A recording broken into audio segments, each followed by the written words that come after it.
चर्चा की शुरुआत कर लेते हैं। अनिला जी, आपसे ही करती हूं चर्चा की शुरुआत। ये चुनाव से पहले ये बड़ा आरोप आप पर हर बार क्यों लग जाता है? विपक्षी पार्टियां कह रही हैं कि ED, CBI, IT equal to BJP. और अभी अखिलेश यादव का बयान भी मैंने सुनाया, आपने भी सुना होगा। वो कह रहे हैं कि हमारे नेताओं के, प्रियंका गांधी भी कह रही हैं कि हमारे नेताओं के फोन टैप हो रहे हैं, रिकॉर्डिंग की जा रही है, खुद सीएम उनको सुनते हैं।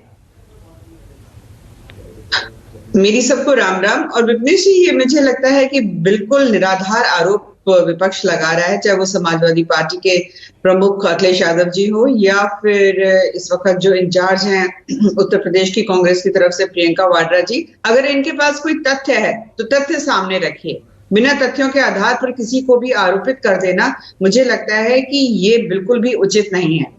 अगर हैं आपके पास किसी भी प्रकार के साक्ष्य, किसी भी प्रकार के एविडेंसेस हैं, आप सामने रखिए।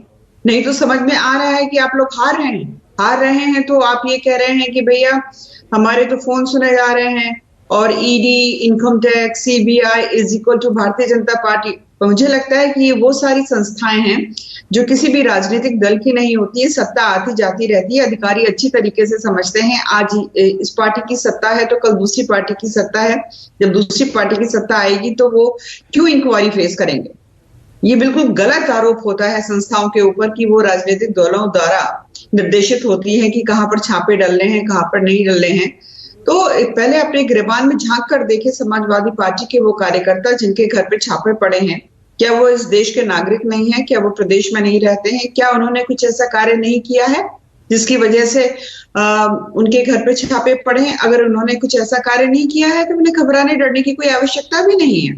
बिना तथ्यों के आधार पर कोई भी संस्था, कोई भी एजेंसी, कोई कुछ भी नहीं उनका बिगाड़ सकती है। तो मुझे लगता है कि These are empty words। उनके पास अब कुछ भी नहीं रह गया है विपनेश जी कहने के लिए। उनको अपनी हार जो है साफ दिखाई दे रही है, दीवार पे लिखी हुई दिखाई दे रही है। तो अब कुछ नहीं है तो भैया अब योगी जी को इतना खाली समय है कि वो उनके फोन कॉल सुनेंगे।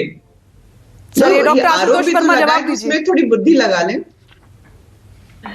विपनेश जी बड़ा अच्छा बोला और बड़े दिनों बाद भारतीय जनता पार्टी के प्रवक्ताओं से ये शब्द निकलने लगा कि सत्ता तो आती और जाती रहती है। चलो भले ही 1 महीने पहले इस बात को इन्होंने मान लिया। देखिए, इन्होंने खुद ही बोला कोई तथ्य होता तो ऐसे आधार लगाए। तो मैं तो पूछता हूं कि ईडी, सीबीआई और आईटी को अगर कोई तथ्य होता या कोई प्रूफ हो तो वो हम लोगों के ऊपर वो लगाए रेड। उनके पास कौन सा प्रूफ था? वो तो कोई दे नहीं पाए। खैर कोई बात। मैंने भी देखा, आपने एक बात करी कि आज भारतीय जनता पार्टी सुशासन दिवस मना रही है। देखिए, ये अपने आप में बड़ी मजेदार चीज है कि जो व्यक्ति पूरी तरीके से सुशासन में फेल हो गया, जो कुशासन जिसने बना दिया है, उन लोगों के ऊपर मुझे लगता है केंद्र वाले भी अब भारतीय जनता पार्टी के नेताओं पे और योगी आदित्यनाथ जी के ऊपर हंसी मजाक करने लगे हैं कि चलो सुशासन विभाग बनाते हैं। ये वही सरकार है जो हंगर इंडेक्स में नंबर 1 चल रही है, जो सस्टेनेबल डेवलपमेंट गोल में उत्तर प्रदेश नीचे से 5वें राज्यों में, आखिरी के 5वें राज्यों में आ रहा है, वही जो पॉल्यूशन में देश के 5 शहरों में से 3 उत्तर प्रदेश में है, वही जो किसानों पे जीप रौन देते हैं, वही जो रेप पीड़िता को रात के 2 बजे पेट्रोल से जला देते हैं, वही जो कस्टोडियल डेथ में इन्हीं की संस्था कहती है एनसीआरबी की नंबर 1 है, वही जो बेरोजगारी में नंबर 1 है, वो सुशासन सप्ताह बना रही है। आप देखिए, मुझे तो लग रहा है केंद्र सरकार भी तैयार है कि इस बार जो है योगी आदित्यनाथ को इस तरीके से माहौल बना के हटा दो। जिस तरीके से उत्तर प्रदेश की रैलियों में कल जेपी नड्डा जी आए थे, जो कुर्सियां खाली हुई थी, 1 दिन पहले अमित शाह जी आए थे जहां पे शिक्षक भर्तियों ने लगातार कुर्सियां चलाई हैं। ये हालात है कि उत्तर प्रदेश में भारतीय जनता पार्टी के केंद्र के नेता गांव और अपनी रैलियां नहीं कर पा रहे हैं और ये बता रहे हैं कि हमें तथ्य चाहिए और हमको बात करनी चाहिए। चलिए, मैं चाह रही हूं अनिला जी जल्दी से जवाब दें और उसके बाद मैं सीधे फिर रुक करूंगी अंशु जी का। अनिला जी, आप जवाब दीजिए जल्दी से। जी देखिए, शायद समाजवादी पार्टी को ये सीधी सी बात समझ में नहीं आती है कि किसी भी सरकारी संस्था में जब कोई व्यक्ति नौकरी करने के लिए आता है, चाहे अधिकारी हो, चाहे वो छोटे से छोटा कर्मचारी हो, किसी राजनीतिक दल की शपथ लेकर उस नौकरी को ग्रहण नहीं करता है, पदभार नहीं संभालता है।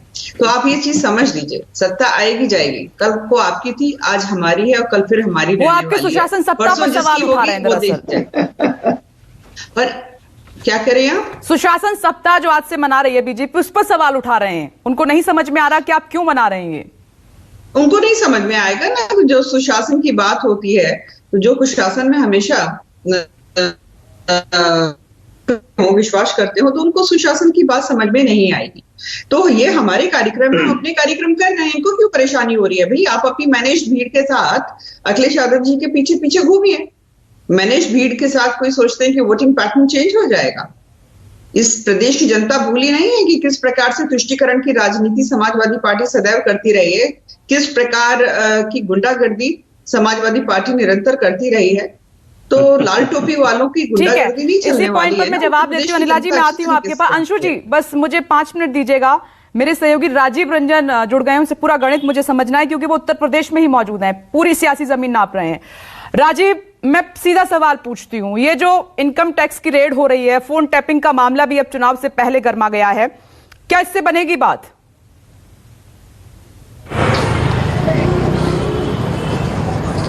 देखिए विपनेश, इसके दो पक्ष हैं। ऐसा नहीं है कि ये जो खुफिया एजेंसियां हैं, जांच एजेंसियां, ये पहली बार ऐसा कर रही है। आप भारत की राजनीति में देखें, चाहे सरकार किसी की भी रही हो, इस तरह के आरोप लगे। सबसे क्लासिक उदाहरण मैं देना चाहूंगा, जब पूर्व प्रधानमंत्री चंद्रशेखर प्रधानमंत्री थे, कांग्रेस पार्टी उनका समर्थन कर रही थी और इसी आधार पर चंद्रशेखर उनके ऊपर आरोप लगाया गया कि वो तत्कालीन कांग्रेस अध्यक्ष राजीव गांधी का फोन टैप करा रहे हैं या उनकी जासूसी करा रहे हैं। वहां पर खुफिया एजेंसियों के लोग उनके घर के बाहर रहते हैं।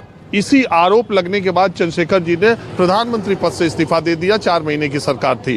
तो और बहुत सारे ऐसे उदाहरण हैं जहां पर केंद्र सरकार, जिसकी केंद्र सरकार रही है, उसके ऊपर आरोप ये लगाया गया है कि वो अपने राजनीतिक विरोधियों के खिलाफ, चाहे वो इंदिरा जी की सरकार हो, चाहे वो राजीव गांधी की सरकार हो, वीपी सिंह की सरकार हो, चाहे कितनी भी सरकारें अगर देश में, सबके ऊपर केंद्र में जो सरकार थी, मनमोहन सिंह सरकार पे ये आरोप लगा कि गुजरात बीजेपी के जो नेता है, जो कद्दावर, जो आजकल उसमें मुख्य केंद्र में मंत्री भी हैं, उनके उस समय भी सरकार के ऊपर आरोप लगा था कि गुजरात के उस मंत्री, मैं नाम ही लेता हूं अमित शाह के लिए, कि वो जानबूझ करके राजनीतिक विरोध के हिसाब से अमित शाह को प्रताड़ित किया जा रहा है केंद्रीय जांच एजेंसियों द्वारा।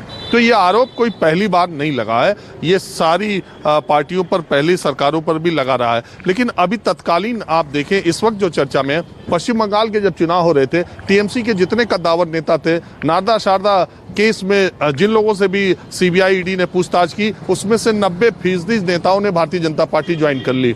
तो इससे ये भारतीय जनता पार्टी ज्वाइन कर ली क्योंकि भारतीय जनता पार्टी के पास, कहते हैं, बीजेपी का उस तरह से कोई नेता स्थानीय नहीं था, तो उन्होंने आयातित नेताओं, टीएमसी के नेताओं से अपनी पार्टी को खड़ा कर लिया। उनके विपक्ष के नेता भी शुभेंदु अधिकारी है। तो अभी जब उत्तर प्रदेश में चुनाव हो रहा है और समाजवादी पार्टी उससे लड़ती हुई दिख रही है, ठीक चुनाव से पहले अगर समाजवादी पार्टी के नेताओं पर और खास करके अखिलेश यादव के ओएसडी गजेंद्र सिंह पर इनकम टैक्स का छापा पड़ता है, तो निश्चित तौर पर समाजवादी पार्टी भी उसी धारा से इन छापों को जोड़ेगी। लेकिन दूसरा सवाल, अगर दूसरा पक्ष आप देखें तो अगर इनकम टैक्स को ये पता चलता है कि कहीं हेर फेर या कहीं लेन देन या कहीं चीजें, आजकल तो आपको पता है सबका पैन नंबर है, सब कुछ ऑनलाइन है, और ऑनलाइन देखने में या कहीं चीज उसको क्लिक करती है, तो क्या इन नेताओं पर छापा इसलिए ना डाला जाए कि ये समाजवादी पार्टी के नेता हैं, ये विरोधी दल के नेता? इनकम टैक्स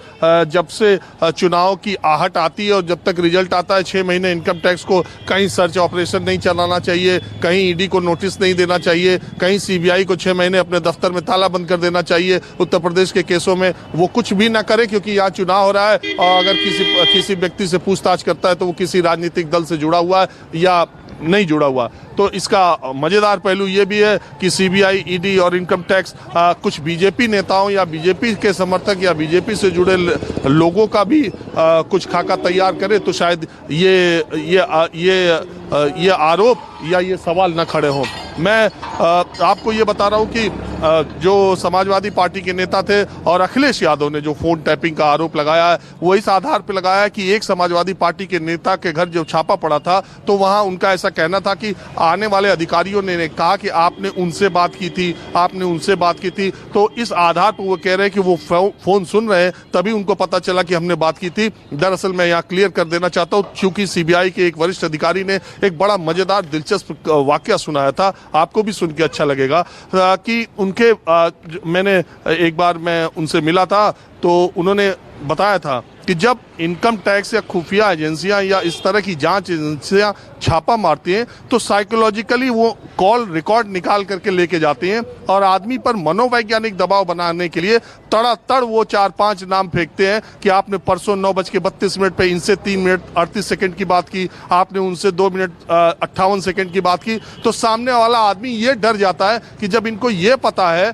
कि मैंने इतने देर तक इनसे बात की तो इसका मतलब इन्होंने फोन सुना और इनको ये भी पता है कि मैंने क्या बात की। एक फेमस क्रिकेटर जो कि इस केस में थे, मैच फिक्सिंग केस में थे, एक फेमस क्रिकेटर सीबीआई के लिए पूछताछ के लिए जब पहुंचे तो उसके बाद सीबीआई के जांच अधिकारियों ने, उस अधिकारी ने मुझे बताया कि उनसे कहा कि आपने इतने बजे इतने बात की, इतने बजे बात की, ये बात की। तो वो साइकोलॉजिकली प्रेशर में आ गए और उसके बाद उनसे कुछ सवाल पूछे गए, 10 सवाल। जब वो सीबीआई के दफ्तर से जवाब देकर के बाहर निकले तो उनके पीछे 2 लोगों को लगा दिया गया कि देखो ये क्या करते हैं। पहला काम उन्होंने जाकर अपनी पत्नी को फोन किया पीसीओ में बैठ करके और उन्होंने कहा कि सीबीआई ने 10 सवाल मुझसे ये पूछे हैं, मैंने ये जवाब दिया है और फैक्स किया, अपनी वाइफ को फैक्स किया कि ये जवाब मैंने दिया है, अगर तुम्हारे यहाँ आते हैं तो तुम यही बोलना। बस यहीं से उनका मामला और उस फैक्स वहाँ पे मशीन पे पहुँच गया